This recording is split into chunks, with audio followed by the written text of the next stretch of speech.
Fala galera, tudo beleza com vocês? Vamos falar sobre dívida técnica, como as empresas lidam com a falta de documentação, itens que precisam ser refatorados, testes que não foram desenvolvidos e outras atividades que muitas vezes são deixadas para depois. Amanhã a gente faz, essas atividades nunca são feitas. Vamos discutir as causas e as consequências dessas dívidas e possíveis soluções para mitigar esses problemas. Eu sou o professor Crescêncio Lima, tenho graduação, mestrado e doutorado em Ciência da Computação, sou professor e pesquisador do Instituto Federal da Bahia. Então, a dívida técnica é uma metáfora, para artefatos considerados imaturos, incompletos ou inadequados dentro do contexto do ciclo de vida de desenvolvimento de software, de acordo com Carolyn Sherman e Apple.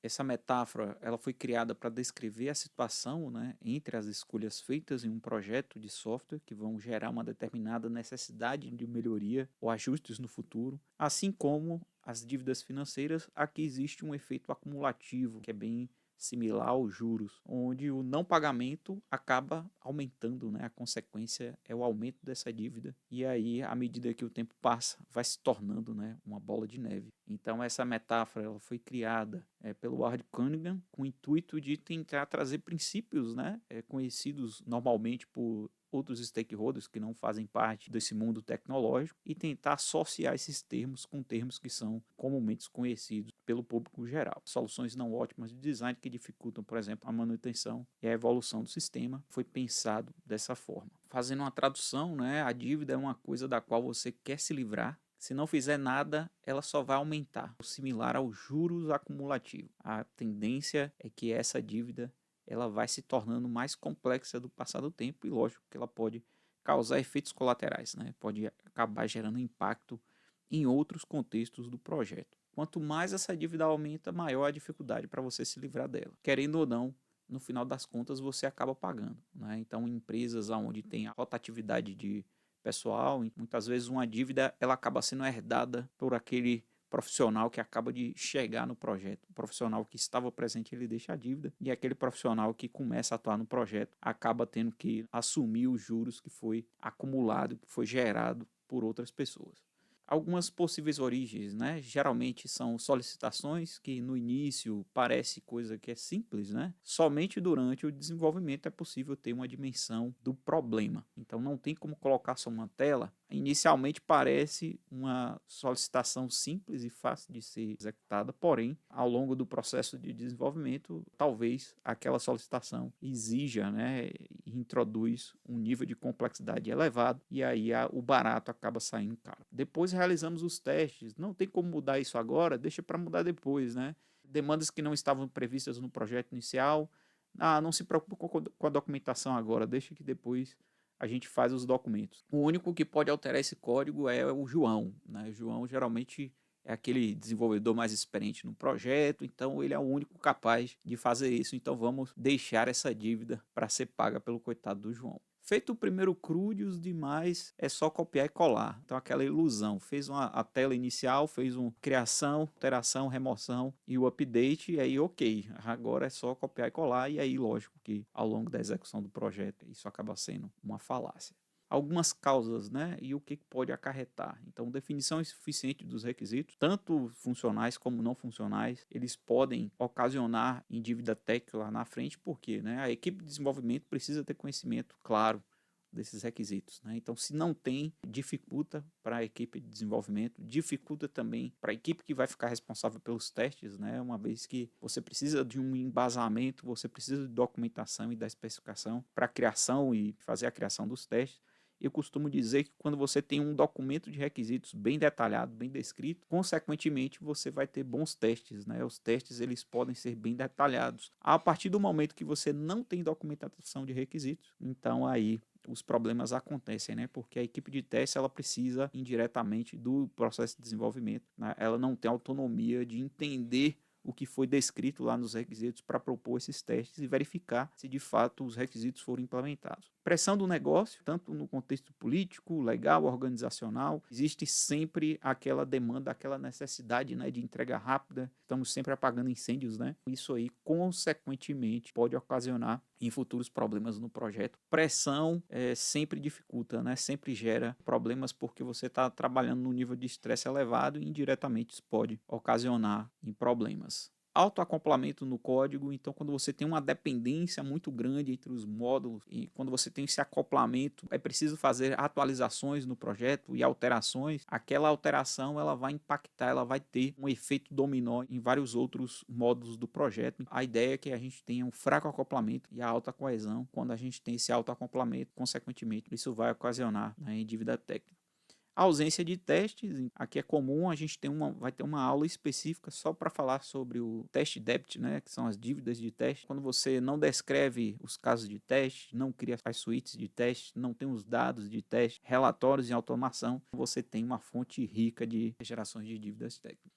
Falta de documentação, esse é o clássico, né? As empresas acham que somente o código é suficiente. Consequentemente, quando as pessoas vão atuar no projeto, precisam entender, por exemplo, algo que não está descrito no código. A gente tem, né, uma fonte aí de dívida muito forte, né, nos projetos, é muito comum. Falta de colaboração e comunicação entre a equipe, as pessoas não se comunicam da forma devida, isso vai ocasionar em dívidas. A ausência de padrão, de padronização. Então, aquele exemplo, você está desenvolvendo um projeto em Python, um desenvolvedor costuma trabalhar usando tab, já o outro desenvolvedor prefere 2 espaços, né? Você vai ter códigos mistos, que vão ter ali organizações diferentes e lógico que pode chegar um terceiro desenvolvedor, não, agora eu trabalho com 3 espaços, né? Essa parte de ausência de padronização pode acarretar em uma dívida, alguém vai ter que reorganizar esse código lá na frente. E por fim, a questão de você ter que adiar a refatoração. Você tem o projeto está funcionando, não está da melhor forma possível, foi feito ali simplesmente para que as coisas funcionassem, e aí depois você precisa voltar para organizar, né, refatorar. Muitas vezes o que acontece? Não mexe naquilo não, deixa do jeito que está, e aí o estrago está feito. A dívida fica para o futuro, para as outras pessoas. Falta de conhecimento do domínio, então quando você está atuando em um domínio que você não tem conhecimento, isso pode ocasionar, por exemplo, no uso de termos indevidos, no entendimento de estratégias da forma como não deveria. Então aqui é importante ter esse conhecimento. Falta de empenho ou motivação da equipe, quando você tem uma equipe motivada, ela está disposta a sempre manter o projeto atualizado com o mínimo de dívidas possíveis, mas quando essa equipe não é tão motivada e tão empenhada, consequentemente a gente vai ter problemas. Liderança com pouco conhecimento em tecnologia, então você tem conhecimento da gestão, mas não tem como ter um acompanhamento da evolução do projeto do ponto de vista técnico, então você depende do ponto de vista das pessoas que têm conhecimento tecnológico. Então o ideal é que o gestor ele também tenha conhecimento do projeto que está sendo desenvolvido. E demandas que surgem no último minuto. Então, o projeto está dentro do prazo, ele está sendo desenvolvido da forma correta, né, como deveria ser, e aí, faltando poucos meses para a conclusão, aí você chega ali com demandas que não fazem muito sentido. Isso pode gerar aquele efeito borboleta, né, aquele impacto, algo simples pode gerar uma complexidade e um nível, né, de problemas muito grande ali para frente do projeto. Com relação à classificação, as dívidas elas podem ser classificadas em uma dívida intencional, ou seja, quando os envolvidos do projeto eles têm ciência que aquilo está sendo feito, aquela dívida ela está sendo gerada naquele momento, conscientemente eles não, deixa para fazer depois. Então, por exemplo, isso é muito comum com documento, né? Deixa para fazer depois. É uma dívida intencional, quando as pessoas têm isso claro na sua mente.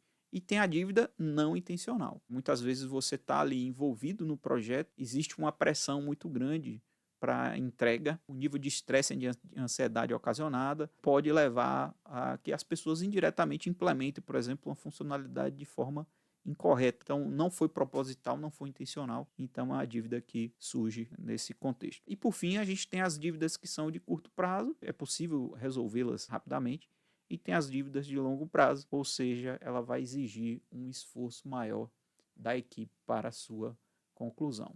E aí a gente pode organizar essas dívidas em um quadrante. Então, um quadrante que é deliberado, onde a gente tem intencionalmente, né, a certeza de que a gente está gerando a dívida. Existe o inadvertido, ou seja, eu estou inserindo problemas ali meio que sem querer. E aí, lógico que existem também dívidas que são imprudentes, né, irresponsáveis, e aquelas dívidas que são mais cautelosas. Fazendo a combinação, a gente consegue chegar no nível, lógico que aqui o que a gente tenta evitar é aquela dívida intencional e imprudente, né? Eu sei que isso vai acarretar em problemas no projeto, então eu não posso deixar, né? É o tipo de dívida que a gente precisa evitar. Tem as dívidas que acabam acontecendo sem querer, de forma imprudente. A gente não conseguiu perceber isso. É um tipo de dívida que a gente pode fazer. E lógico que o ideal é quando a gente tem que gerar uma dívida de forma intencional, a gente precisa definir um prazo. A gente precisa, de forma prudente, definir como essa dívida vai ser solucionada. Seria aí um dos melhores cenários. Dentro das categorias, né, a gente pode ter dívida de código-fonte, que é muito comum, falta de documentação, falta de teste, problemas, né, na arquitetura, gap tecnológico, chegou uma tecnologia nova e a gente trabalha com uma tecnologia mais antiga, é preciso migrar para aquela tecnologia mais nova, mas existem aí fatores complicadores para a implantação, então isso gera uma dívida. E tem as dívidas de design também, né, a parte do projeto.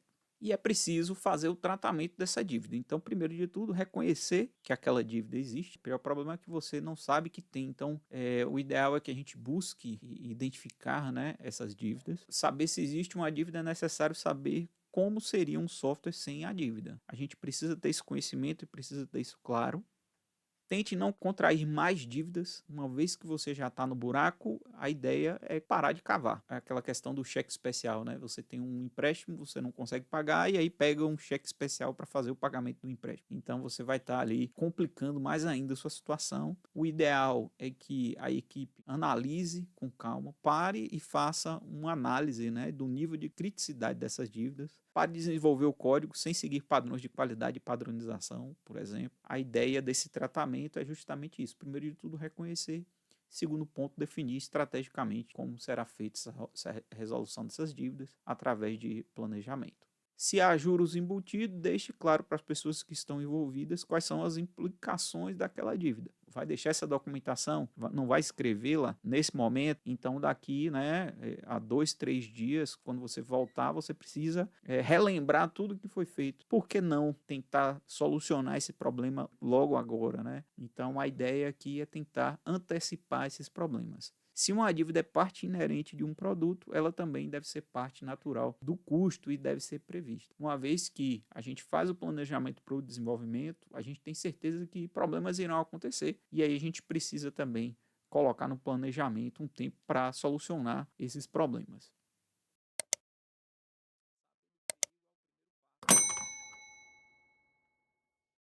Saber do perigo é o primeiro passo para evitá-los. É muito similar com as pessoas que têm as dívidas financeiras, né? Então a primeira coisa que você tem que fazer é justamente eliminar os cartões de crédito, porque uma vez que você elimina os cartões de crédito, você não tem como gerar novas dívidas, né, a partir daqueles cartões. Então aqui a ideia é a mesma. Se eu tenho uma dívida em documentação, a ideia é que eu não evite mais, né, a criação da documentação. Então tentar manter sempre em dia e aí não tem como. A gente precisa fazer esse planejamento ao longo da execução do projeto.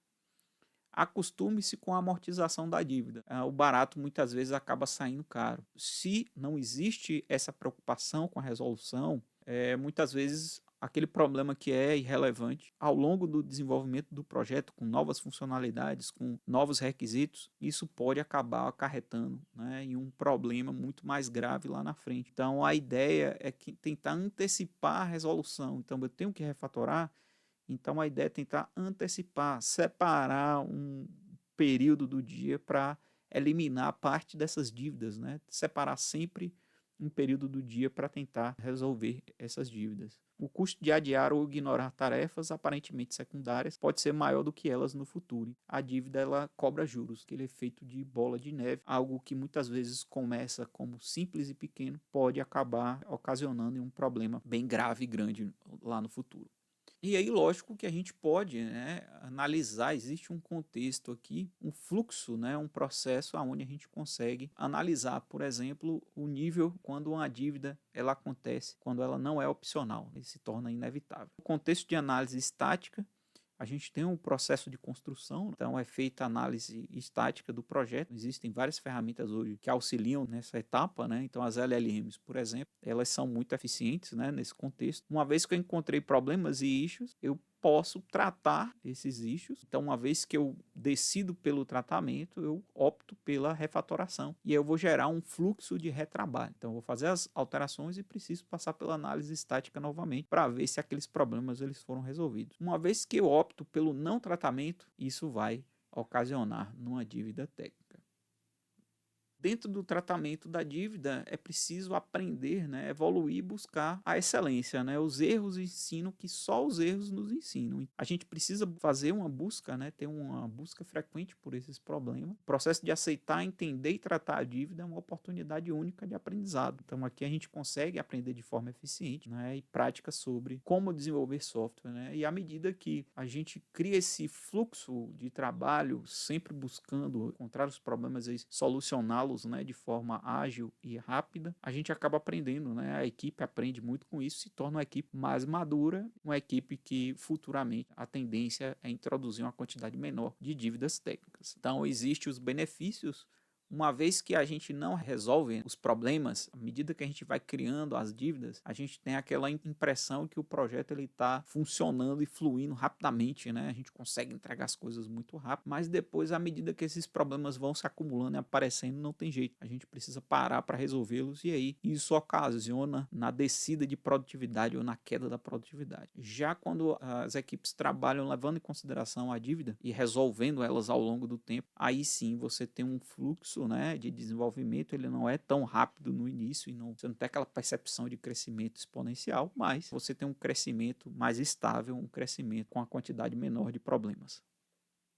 Concluindo, né, a dívida técnica é mais uma analogia da engenharia de software, né? Existem várias aí, nas aulas anteriores a gente discute bastante, né, sobre essas analogias.